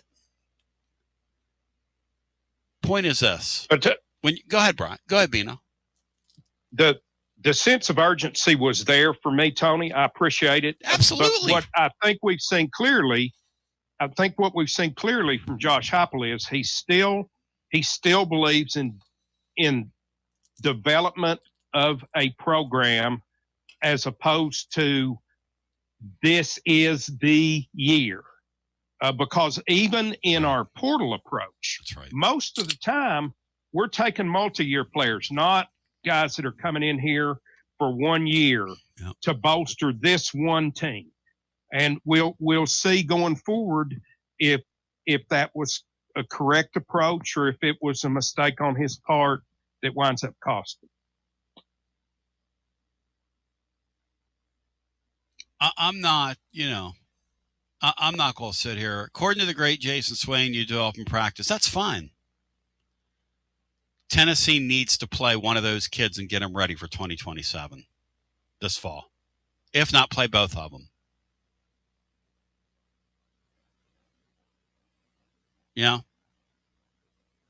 And Kevin Smith said people are scared about what they don't know, period. I think that's right. And I think coaches are like that. And this coach we have is extremely risk averse. We know that. He's extremely risk averse. I'm not hating on Joey Aguilar. I call him Joey Football. He saved our season last year. I will remind you, there are media people in the offseason last year pumping up Merklinger. Pumping him up. I wasn't one of them. I will not fib to you. I will not do that. I will give you my opinion.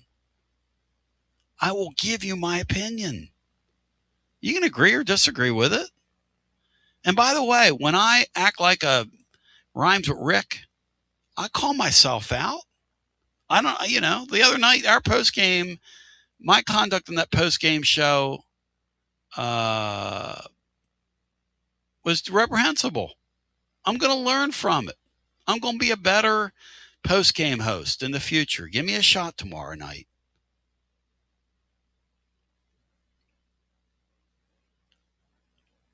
Let's go to the phones.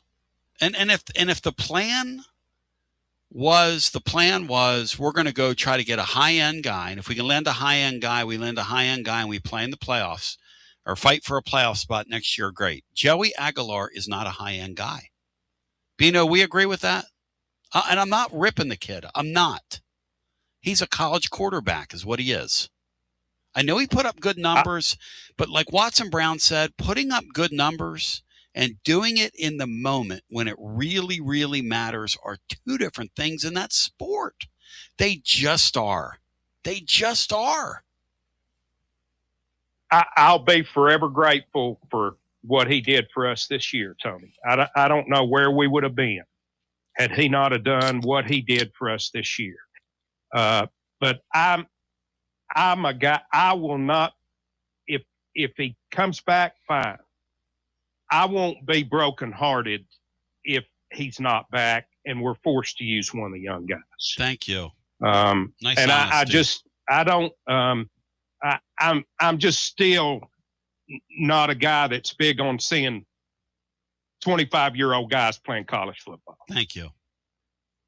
And so, in other words, Dave and Ackworth, Bino wants to see something different. We took a while to get there, but Bino wants to see something different, and that's okay. Now, did Joey Aguilar lead the Vols to a win over Georgia? Yes, sure did. I give him a lot of credit for that. Does it look on does it say that in the record books at UT? No, but I give him credit for that. But in some of the other big games, y'all, I mean, you gotta be honest about it here. You gotta be honest. He's a quarterback that can put up a lot of yards, but I don't know that your opponents are going to be heavily afraid of him. He can't run. He can't run. Look, I'm keeping it real, man. He can't run. And in that offense, you have to be able to run. You got to be able You have got to be able to create things with your legs. Let's go to the phones. 865-200-5402. So it's an interesting discussion. The SEC is an interesting league right now because all these things that we've been led to believe down through the years, like Alabama on top, it's Alabama's league. It's not Alabama's league anymore. They're middle of the pack. And Kevin Skarbinski said Nick Saban saw it coming. That's why he got out. He said it. I didn't. I asked him about it. He said it. I didn't do it. I'm for, if you want to grow these two kids, let's grow them. And if we go 6-6 this year, you go 6-6, and let's see what you do in 2027. And if you go 6-6 in 2027, then you can start talking about getting a new quarterback. I'm a new head coach. That's how it's done these days. That's the modern day. But if Aguilar wins his court case, then all that's out the window. Because now all of a sudden I'm going to play him. Because I'm Josh Heupel and I'm risk averse and I'm going to play him. It's an interesting thing to think about. Hi, welcome in. You're on the air. Hey, Tony. This is Matthew from Cleveland. Hey, Matthew in Cleveland. Good to talk to you, man. And I'm not here to dunk on you, but I'm not above trying to make an easy layup either. No, please dunk on me. I'm just joking. I love the show. No, I love discussion, man. I'm just trying to state my case, and I didn't do it very cogently yesterday. So I've got a couple of points today, but on the quarterback, eventually I think we do have to play our 4- and 5-star guys, because if you don't, we're not going to get any more 4- and 5-star. They're simply not going to come as freshmen if they're never going to have a chance to play, and we're constantly going to try to bring in a transfer over them. So eventually you do kind of have to make a play to play them. Matthew in Cleveland, another great point, Bino. That's another great point. This kid wins his court case, Bino. No, it's right. And those two guys sit there for another year. Good luck trying to recruit one of those guys sitting there for 3 or 4 years. You're right, man. My point today is overall about the conference as a whole, and it kind of ties into the whole. We've been talking about it the last few days. Y'all have the Greg Sankey thing. Yep. And for me, this last bout with the not going to 16 and him totally, really getting worked over on that whole deal, it's really bad. But to me, that's the last straw. It's not the first straw. The first straw for me, and I think is of paramount importance to the whole conference being prosperous in the years to come and powerful, was the TV contract and that he signed. Yep. And I done a little back of the napkin math this morning. All right. While I was on hold. All right. And if you'll give me just a second to go through here, but take your time, brother. The floor is yours. Yeah, I usually don't take very long, but this is kind of a big deal, and it kind of ties in stuff. So he signed a 10-year deal with ESPN. That deal was negotiated around 2020, somewhere around in there, but wasn't to take effect until 2024. So the major 10-year deal, when we broke it off with CBS, 10-year deal for $300 million a year, roughly $3 billion total for 10 years. Okay. The Big Ten come along and signed. They negotiated theirs in 2022. They signed a 7-year deal, only a 7-year deal. So a much shorter duration that was worth $7.2 billion, a total of around 1.1, somewhere around $1 billion to $1.1 billion a year is the way I've gathered. Over 3 times the amount of revenue per year, Tony, that they're getting in an age where money matters. As you always say, you didn't make the rules. It's how it is. Money matters. It's not your fault. Money matters. Are you telling in me this conference? You tell me the Big Ten's getting that much more money than we're getting?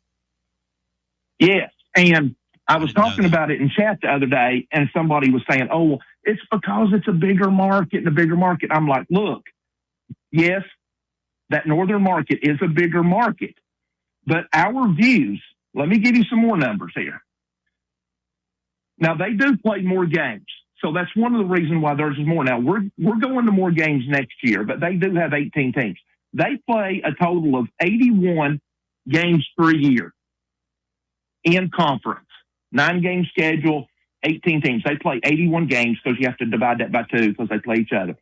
Okay, they average 2.8 million viewers per game. 2.8 million viewers per game. So if you do that 81 games, that comes out to 227 million views. So that's 81 games they have. We play 64 league games as of right now. That will go up to 72 next year. So only 64 games we play with an average of 4.9 million views per game. 2.8 million views per game compared to 4.9. Now, their bell cow game, Ohio State versus Michigan, obviously that's a big one. That gets around 18 million views. It's a huge, huge deal. But our games, we typically get 13, 14 million with a lot of games we play, not just one big bell cow game. So they've got 227 million views total. We've got 314 million views total. That comes up to about 38.3% more views total. And our contract was a $3 billion over 10 years. Theirs was $7.2 billion over 7 years.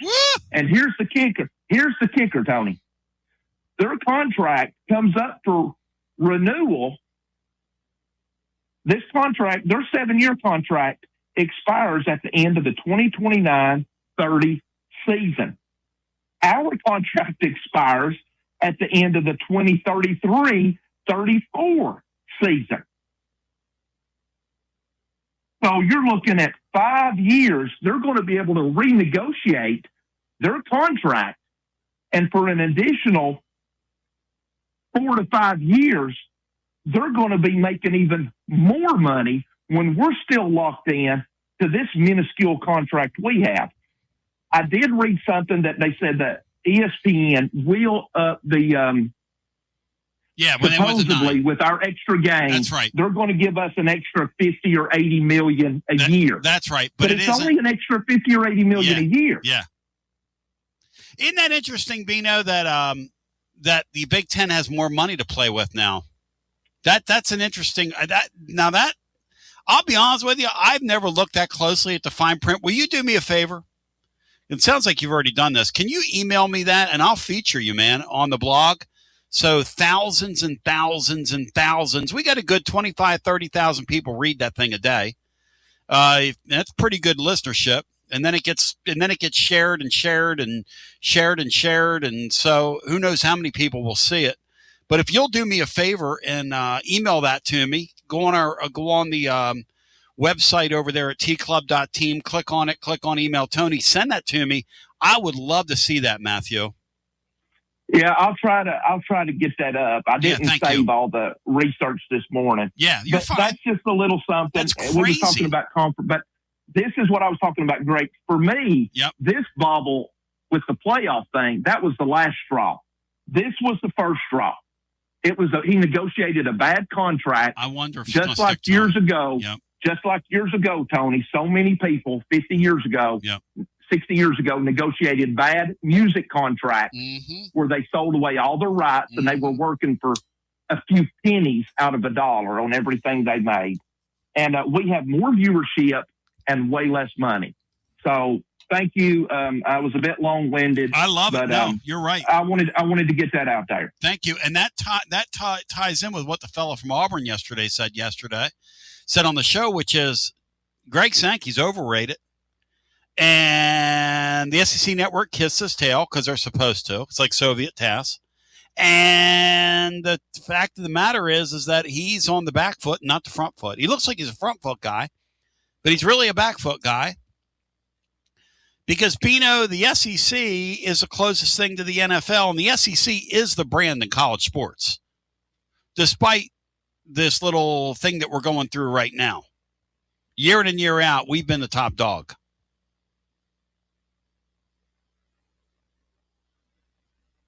is being started. Let me go back to the phones. 865. Sorry, Tony. No, you're fine. Had myself muted. And there was interesting stuff there from Matthew, wasn't it? Oh, I was awed by it. Finances and math not being my thing. Interesting. The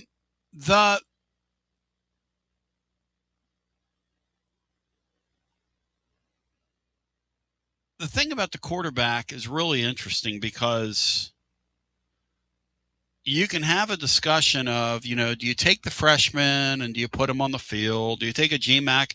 You give GMAC another year to cook if Joey Aguilar came back. And, you can have that viewpoint. To me, if you want to grow one of those quarterbacks, you put him out there and let him play. Look, we're living in the era of freshmen, of rookie quarterbacks in the NFL. They just throw them on the field now, man. Let them learn. And either sink or swim. I'm not saying everybody's ready for that. This Brandon guy's a pretty well-developed athlete if you look at him. He's not a tiny guy. He's not a tiny guy. The kid at Michigan last year, he took his lumps. They went to Oklahoma and got beat. What'd they end up winning, Brad? Like 9 games at the end of the year? They were okay. They were okay, right?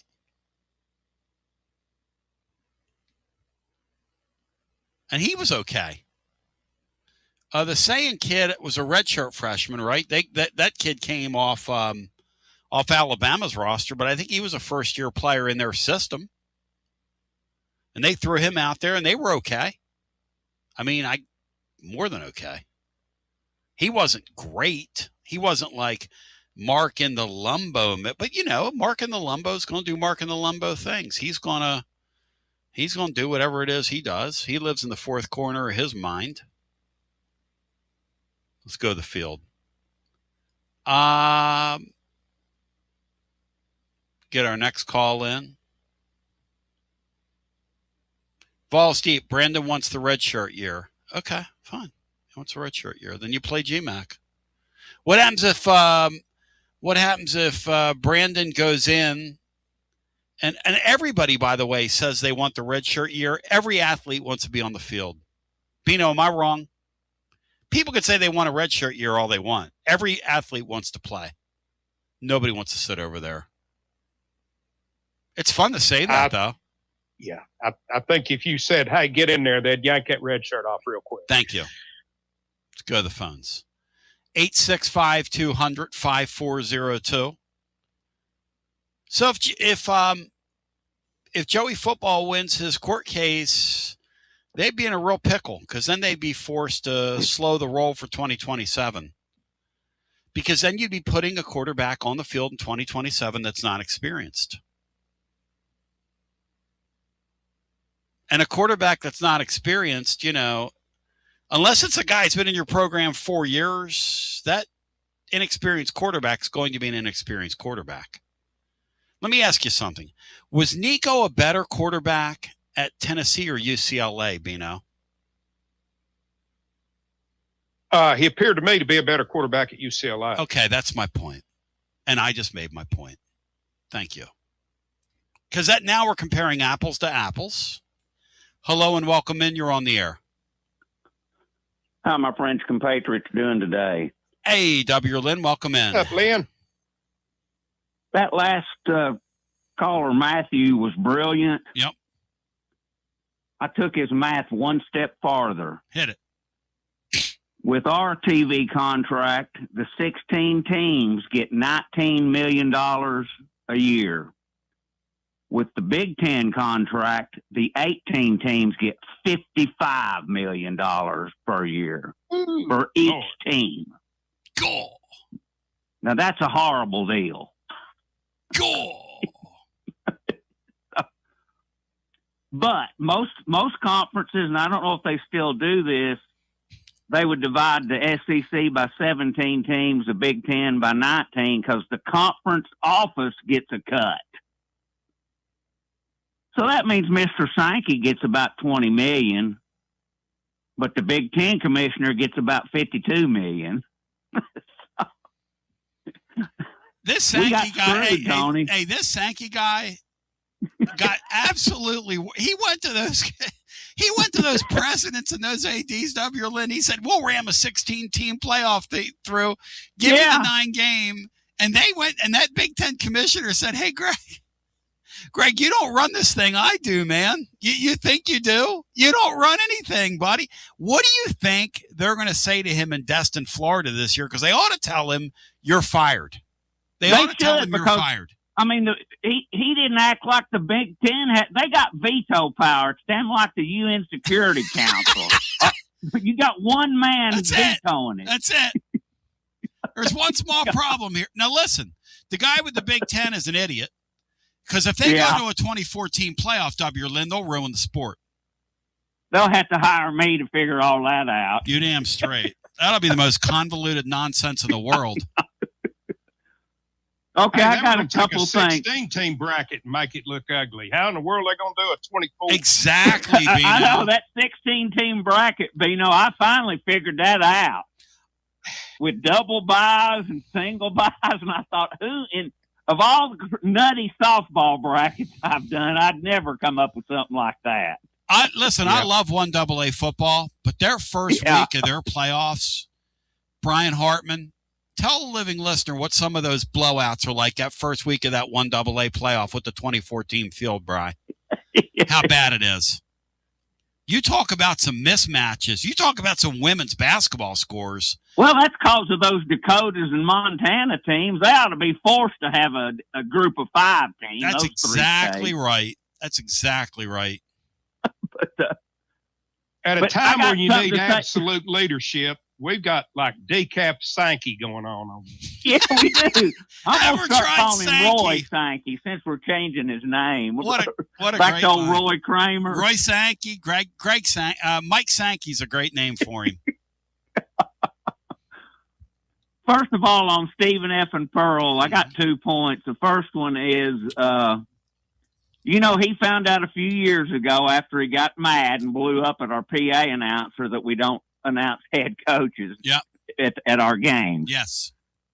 But if we could slip that PA man a $20 bill, or maybe $100, or maybe Danny White $100, I would love if at the end of the Auburn announcements for their players, on the Jumbotron, they have a picture of him holding up our NIT championship trophy in Neyland Stadium. Remember, he held that like it was his trophy. And the PA announcer goes, and the coach at Auburn, born 3 feet from home plate, Stephen F. Pearl. Oh, W. Lynn, we should do a collection and go pay Jeff Jarnigan under the table for that. God, it'd be unbelievable. Hey, you slip Danny 100. Slip Danny 100. You'll be sitting over there at Alumni Hall, Alumni Gym. Oh, I know, with a Gym. lanyard in the parking lot. Let's go. But another thing, if you want to watch anything, it's probably over by now. But on the Senior Bowl practices, and I don't think we have a player in it. Interesting.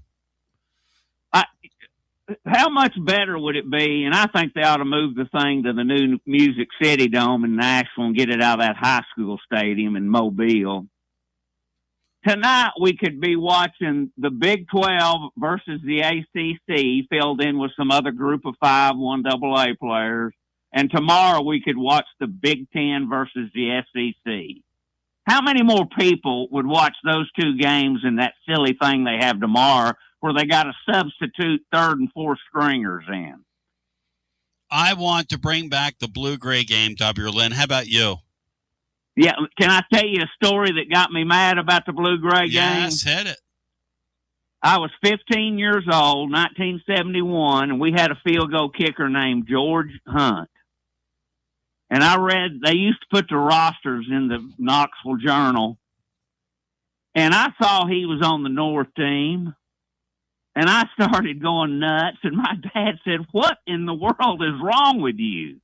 I said, they put our Tennessee Volunteer George Hunt on the North team in the blue-gray game. I was beside myself. W. Lynn, it's an absolute outrage. Thank you. How about me walking him into that, Bino? Do I deserve a pat on the back for that? Oh, yes. I'm Yeah.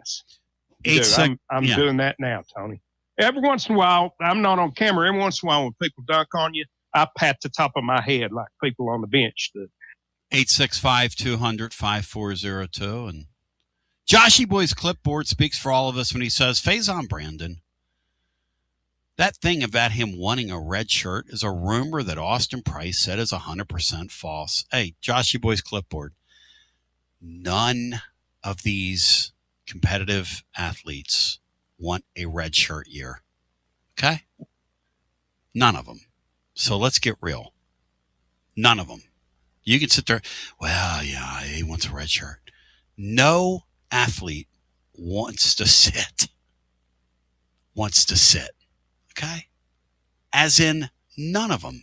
But, you get to a spot and there's a guy in front of you and you're going to develop and you're going to sit a year and it makes sense to do that. And I get that. If you go to any athlete and you say, hey, look, I like hockey, okay? Every once in a while, like there's a kid named Matthew Shaver plays for the Islanders. He's 18 years old. He's better than anybody out there. Everybody said, well, you can't put him right out. You can't put him. Of course you can. If he can play, of course you can. Of course you can. So this narrative that, well, you just got to redshirt a guy. No, you don't. If a guy can play, he can play. And you're in a spot right now where you didn't get what you wanted out of the transfer portal. Okay, fine. You got to find what you need, though. Rolling Stones, you can't always get what you want, but you better find what you need on your roster.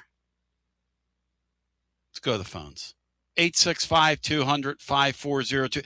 RIP to the blue-gray game. Christmas Day, Bino, for the sports fan back in the day, we were left watching the blue-gray game. Am I lying, Bino? That was what you watched during Christmas Day, yes or no? Absolutely. It was it was before the NBA took it over, and there were no bowl games generally played on those days back then. No NFL, no nothing. It was nothing. Kelly Tyers, blue-gray game, and W. Lynn keeping score. Are you currently a residential electrician? Would you like more benefits, better pay, more upside? What about a $3,000 signing bonus? Free company-paid health insurance, annual profit share, company vehicle, gas card, much more. Call Advent Electric today. Advent, known for their large commercial jobs around town, and due to high demand, they're adding additional roles for their residential department. Maybe you know a friend, family member that's a residential electrician. Spread the word. Email hr@adventelectric.com. hr@adventelectric.com. 865-588-0631 and ask for the Tony B 3K signing bonus. Advent Electric is hiring. You got to dream about buying some land and building on that land. Well, Waterside Contracting is your ticket. 25 years of making dreams come true, Michael Scott. For hundreds in our area, custom homes or remodels, Waterside Contracting will build on your lot. They do incredible work all over the area. Structural integrity, quality without compromise. It's a way of life with Waterside Contract. Check out the wonderful work Waterside does. WatersideContractingLLC.com. When it's time for your dreams to come true. Quality without compromising. Waterside Contracting. College football fans, Chris Fowler here with the play call. This season, go for Dose with ice-cold, refreshing Dos Equis. It's more than a single play. It's a mindset. Think of it as a 2-point conversion for real life. Taking the risk, making the bold move. Whenever we get the chance to go big, we take it. On the field and off, always go for Dose with Dos Equis. Enjoy Dos Equis responsibly. Copyright 2024 Dos Equis Lager Especial Beer. Imported by Cervezas Mexicanas, White Plains, New York. Hi, I'm Jim Simpson, owner of Simpson Meats. When's the last time you grilled a really good burger or steak? One your friends still talk about. Our goal at Simpson Meats is to make that happen every time you have a cookout. All of our cuts of meats, steaks, burgers, briskets, and pork are always fresh, flavorful, and sustainably sourced. We are family owned, so we know the importance of knowing how and where your food is raised. We have been putting quality first since 1888. Visit our butcher shop off Lovell Road or online at simpsonmeats.com. Tony Basilio along with the great Mark Griffin. And we're here to talk about our friends at Performance Medicine. And Griff, their slogan, stay educated, stay healthy. That's you. Wow. I really like to think that, Tony, and I'd like to give Dr. Rogers a lot of credit because I definitely want to stay educated and healthy, and knowing that he's putting the time and effort in to make sure of my care. I want to encourage your listeners to put the time to learn and become educated and get to know Dr. Rogers and see if it can help with your health as well. And there's a really, really easy way to do that. In fact, they've got their own YouTube channel. You can see Dr. Rogers for himself with his staff. It's called The Performance Medicine Show over at the Performance Medicine channel over on YouTube. Also, more information at performancemedicine.net. To our friends in North Knoxville, a brand new location over in Fountain City, now accepting patients. So many ways to reach Dr. Rogers. And like they say, stay educated, stay healthy. Performance Medicine, online, performancemedicine.net. Located in Knoxville's historic Old City, Barley's offers great food, live music, the best draft beer selection in town, and now your new favorite place to watch sports. Their indoor projector is perfect for any weather, and they've revamped their upstairs area with more TVs to take in all of the action.